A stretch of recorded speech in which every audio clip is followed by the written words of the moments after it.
Right, first thing I want to say about that game is that was an abysmal performance. So it's not entirely onslaught, but it also is at the same time. I know that we should be playing better than this. That mistake from Van Dijk at the beginning of the game set the tone. Well, he ended up scoring off it. But ultimately, it comes down to the fact that we have a lingering problem of not having the mentality that we normally associate with.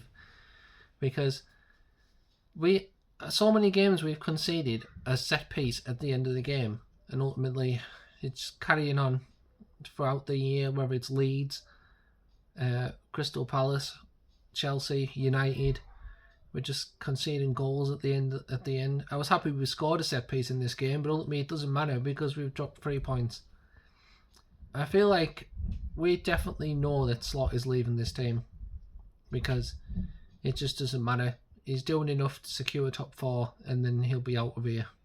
But even then, we keep playing like this against teams like Bournemouth that were 1 in 14 or something like that, and they've ended up beating us. I mean, how are we supposed to win the 2 trophies we have left playing like this? We'll probably go trophyless this season. I feel like that's a given, because if we come across a super opposition in the FA Cup, then we'll be knocked out of that. And then maybe we last a little bit longer in Europe.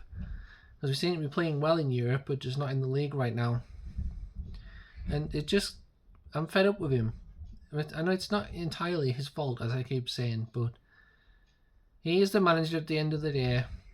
We can't get rid of the players. We have to get rid of the manager. And it's just unfortunate that more than 6 months ago, we lifted the league, and now we're on about moving on from the guy that won it. And it's just really frustrating. I'm trying to not be super negative about it, but it's hard not to be, because we just are so woeful and so easily gettable, beatable, the whole 9 yards. It's hard to believe that team that won the league last year feels like it was years ago compared to what we witness week in and week out at the minute. Had a really good victory over Marseille, but we just looked like we were not interested in this game. We had a few good chances though towards the second half. It was nice for us to make it 2-2. I just wish it had stayed that way. But ultimately, our abysmal undefeated run is finally over, thank God. Because it means that nobody can use that as an excuse anymore, not even Slot himself. And we can carry on admitting that we're not as good as we realistically should be. And we could finish, and God knows where we'll finish. We might even end up in the Europa League, the way it's going at the minute. Let me know what you think about the game. I'll be very interested to know, and I'll see you when we play again. Bye now.